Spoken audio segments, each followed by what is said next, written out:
And we're back with some more Dyson Sphere program. And today we're finally finishing this giant industrial planet. It's supposed to produce 1,000 rockets per minute, but unfortunately we couldn't fit it all on. But we do have a little bit of space here along the top, and we're going to cram in the last of the machinery. I had to do a bunch of work off screen, and then we ran out of transport belt. Yep, I had to check the production, and I left it running overnight to try and fix it all. But if we check in the entire star cluster, we can see transport belt. Where is it? Give us the whole timeline. Yeah, we're up to 400,000 now. There was 325,000 yesterday, and we had none left to actually spend. So we basically went on a giant building spree and left it run overnight. So we actually have another 125,000 of transport belt to draw on. I still can't believe we literally ran out of 300,000 transport belt. Might also explain the extreme slowdown. But I have discovered that if we leave this planet, yeah, the frame rate actually jumps up an awful lot. Being around here is the problem. Once I leave system, it's not so bad. Oh yeah, that's chunky. I'm going to put in the last of the systems here, and hopefully that will be the last of the planet. As you can see, there's only this sort of bald spot on top of our planet. Let's make this bald spot a little bit smaller, shall we? Top of the map is looking a little bit better. Of course, there's still some empty space there that we could cram something into. This is getting very close down to the wire.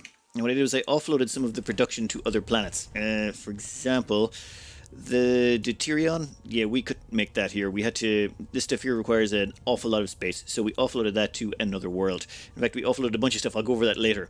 However, what we do have left is Dyson Sphere components and carrier rockets. Now, we only need about 180 of these assembly machines for that.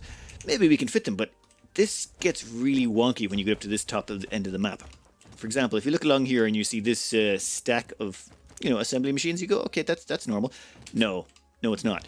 The outside row is 30 assembly machines. So there's 30 assembly machines all the way along that row, and the inside rows are 23 assembly machines. So it's 23, 23, 30.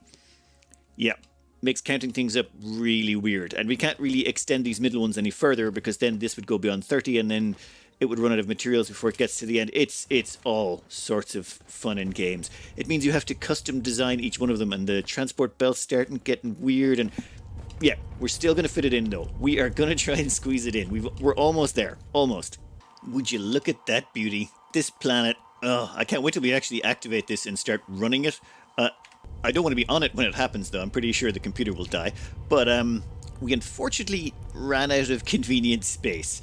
We were trying to make up the Dyson Sphere components, and unfortunately we were short by about space for 9 assembly machines fitting them into this row. So instead we went back to, well, one of my dumb ideas. So we just folded this around and stuck on a bunch of extra machines. We stuck on 1 extra, so we've got 10 there. Just, 1 extra because. So now we're able to make all of the Dyson Sphere components here. The only thing we're missing, the only thing left to build, is the actual assembly machines that build the small carrier rockets. Of course, there's no room left on the planet to build those here, so we'll have to go to another planet to do the final stage of construction. Yes, but let's just take one last look at this place before we go, because, dear Lord, it is beautiful. Yes, this is the Forge world by which I shall judge all my future Forge worlds, and all of them will be found lacking, because I am never putting this much on one planet ever again. It's just... no, it's too much. It's beautiful, but your PC just has a heart attack every time you land on it. But that is fine. We're going to go to a local planet. And there's one nearby. Where is it? Oh, God. Whoop, we'll zoom out a little bit here. There's a local planet over here. Plan 1. We're going to head there. That is where we have our extra production. Alright, I'm just going to have a quick zip over there. This here is where we offloaded some of the production. Namely the carbon nanotubes. They take up a lot of space. Like an awful lot of space. So we offload it all to here. And there's the deuterium production there at the end. And there's some more deuterium production at the end of that. So this is all the stuff we couldn't fit on the planet to go with it. So, yeah. Oh, and if we look off into space, you'll see I've got a bunch of planets tagged out there. Where is it? Ah, yes. All of those planets. Now, that's to do with deuterium production. One moment. If we zoom out here, put this north to south. If we zoom out, you can see lots of ships moving back and forth, and some of them are moving back and forth to planets out here. That's because those planets have gas giants. I went out and did a little bit of gas giant tapping into. For example, see there T LNAF? Yeah, the reason it's got a T in front of it is that has been tapped into. T home system, that gas giant there has been tapped into. Where else? Basically, T delta, that gas giant there has also been tapped into. Anywhere with a gas giant, usually with fire ice or something, that has been tapped into. All the rest of the planets that are named, they're ones that I haven't actually put collectors on yet, but do have gas giants on them. Just, planning ahead, just in case anything runs short. Because there was some questions about how we were going to be able to make this much deuterium, and it's like, deuterium? Whatever. No problems. There's so many gas giants out there. It's easy peasy. Next up, I think, is going to be putting together the Dyson Sphere components. Or the rockets assembly. So we're going to make the small carrier rockets here, and then we're going to ship them over to Big Blue and finally start on the Dyson Sphere we've always wanted. The Dyson Sphere we planned on making since the beginning of this playthrough. Just hold on, I'm going to put in like about 100 of these. And so rocket production has finally commenced. I had to go back to the other planet and change quantum chips. I hadn't got them set to this warp distance enabled. What I've done here is I've set this so that if the planet they're trying to go to is more than 6 AU away and still inside the system, they'll immediately warp to it. This is useful when you're in a planetary system of this size. One second, we'll be north set that. There we go. Alright, you'll see. You can see the ships zipping back and forth between each other. That's because there's too far away to do it normally. I used to have it that they were just traveling through space at normal speeds without using warpers. Yeah, it was just not working out for a bunch of these. So by switching everything to 6 AUs, if it's more than that, they use a warper and it just cuts down an awful lot on travel time and makes sure we don't have any issues. So how far away is that place? That's only 3. So any transport between those two will actually be just done at normal speeds. They're close enough. With all of that done, it's time to head to Big Blue and set up shop. I've got to launch 1,000 rockets per minute. That shouldn't be too bad. I'll have to do a little bit of math, but we've got everything pre-set up. All we need to do is bring with us power and a bunch of launchers. We can actually summon all that in. Actually, we could just fly there with what we've got on us. Do we have a tower? Yes, we have an interstellar logistics tower, some transport belt, power, and some inserters. Yep, I think we can get this all sorted now. When it comes to setting up new planets, I've sort of settled upon a procedure. The first thing we do is we summon in antimatter and throw down, well, a ring of power plants, just so that it gives us all the power we need to get started. Then after that, I normally bring in whatever we need landfill here because there's volcanic activity around. We're going to need interstellar logistic stations, more artificial suns, and some space warpers. The space warpers are very important because this allows this facility to go out and demand more. Then once we get out to about this far, we can stick down another logistics tower, and the first thing we're going to get into this one is more warpers. Well, we're going to tell this one to get warpers from the local network. So, 1 second, we need to put that way down. Local demand, remote storage. So that means it'll pull warpers from over here into itself, and now we can request stuff remotely. So we can get all the basics we need, like transport belt, yes please, inserters, of course. We don't need anything else really here, do we? Let me think for a minute. I think all we really need is the launchers for the rockets. Actually, I think this is all we're going to need. We're going to need some cannons to launch solar sails. We're going to need some vertical launch silos, a bunch of inserters, and finally a whole bunch of transport belt. That should be more than enough to meet most of our needs. I'm sure there's something I'm forgetting, but we've got more space. We can just stick down another silo as well, which reminds me, let me finish off the power here. We only need 200 launchers to do 1,000 rockets per minute, so I figure we just, well, straddle the equator with them. We just run this all the way around the equator. If we need more than one row, we can just double up on the other side. Should be fairly straightforward, and then we can just stretch these all the way along. Yeah, just let me do a little bit of terraforming here. We're going to need to get rid of some magma. So after stretching these all the way around the planet, the easiest way to figure out how many I'd had was just to count up how many I had when I started and how many I had when I was finished of launch silos. So I think we can squeeze about 82 around the equator. Yeah, we're going to need a few rows of these, aren't we? I think we'll put in 3 rows. That way we got 816. Yeah, we got 240 rockets, or yeah, that's 240. We only need 200 to get to 1,000. So yeah, it'll put us nicely ahead, and we'll be able to go over things.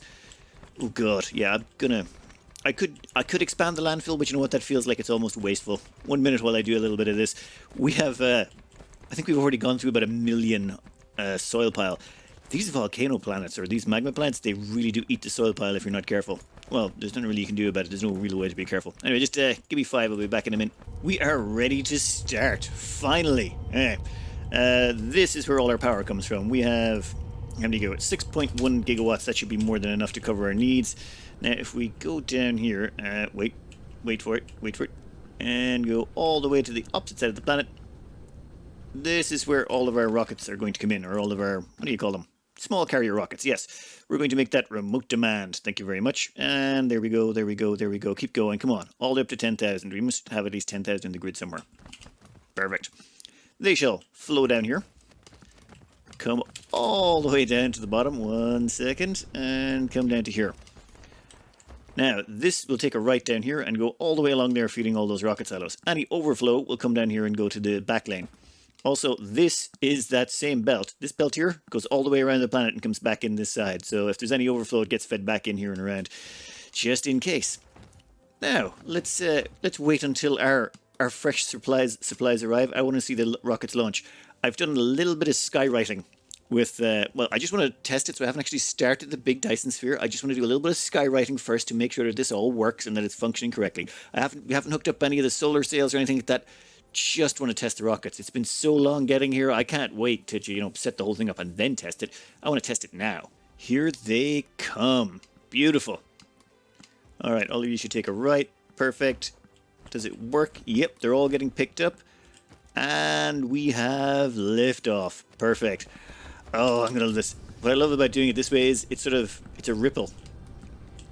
There we go, there we go, keep going, keep going, keep going, and then by the time you get to a certain point it starts again, so it's almost like waves. Beautiful, that's exactly what I was aiming for. A little bit slow, hold on. Let's go Alt 3 and speed the whole game up a little bit.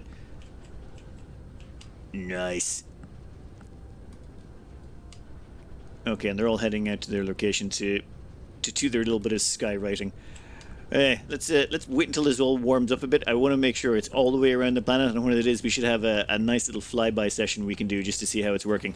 It's all the way around the planet now. It's just a continuous stream of launches, just constantly flying.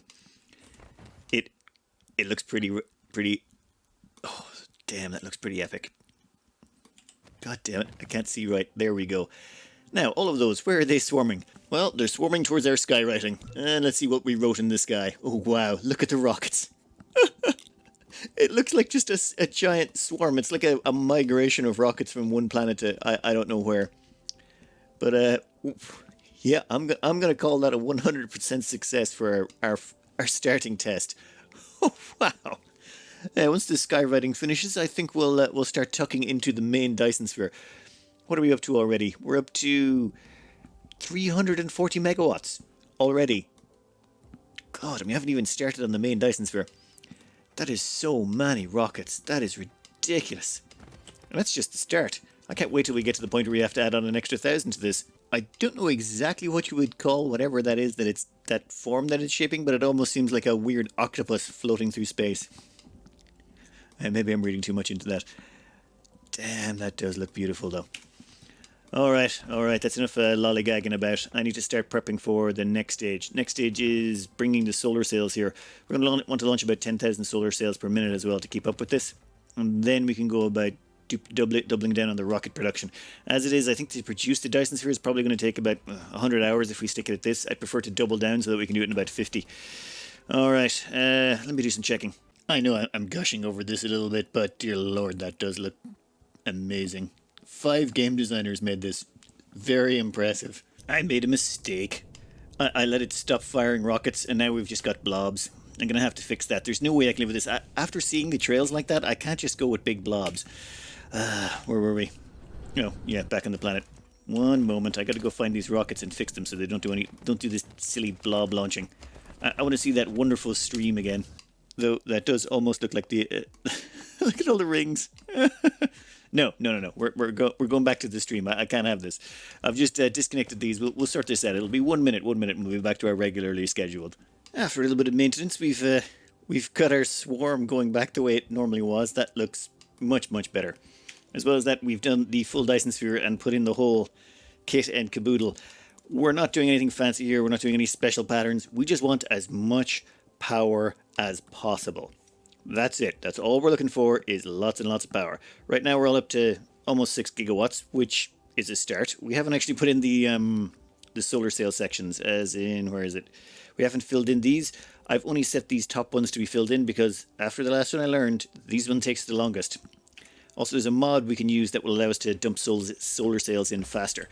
Now we get to find out exactly how many rockets it's going to take to build this. And it is, drumroll please, 1,001,600.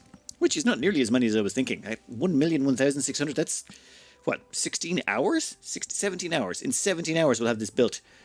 Which, yeah, I was misled. I really thought this was going to take an awful lot longer. Okay. In that case, let's go about getting solar sails, because 16 hours, no problems. We can time-lapse that sucker. Rockets, yeah, we need to... Oh, solar sails, yeah, we need to start launching solar sails.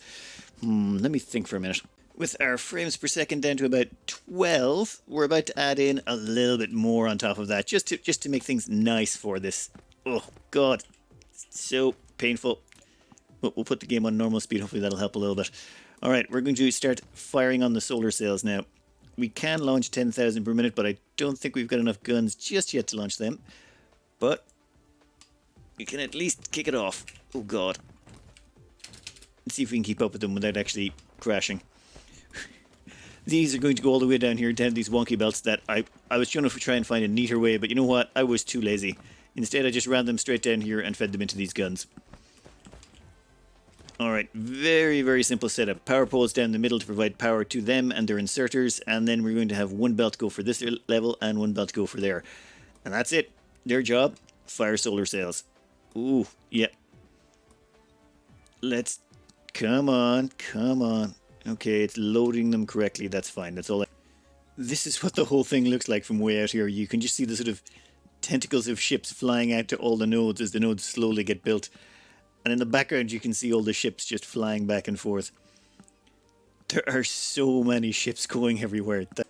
Well, it turns out my computer can't handle the actual rendering of all of that and the recording software at the same time. The footage just cut out there, unfortunately. I'd recorded a bunch more. It's just by the time I reviewed the footage and realized none of it had actually recorded, we were, you know, a little bit further in. Anyway, I have left the big blue system for now, and we're heading back to the plan. I want to see what this planet looks like now that now that the thing is fully operational. You can see just that orange glow of ships landing and taking off. Oh, and the question is not how much power will this Dyson sphere generate. The question is, how big is the save game file going to get? We're at 2.3 gigs right now. 2.3 gigs. How many gigs do you think I'll get to before the game either crashes or we're finished? One or the other. I don't know if we're going to crash first or if we're going to finish first. Honestly, it's a bit of a toss-up. I'm just really curious to see what this place looks like. It should be an absolute... Oh, yep, we're getting into render distance. You know, it's not as crazy as I thought it'd be. I thought it'd be absolutely mental. But nope.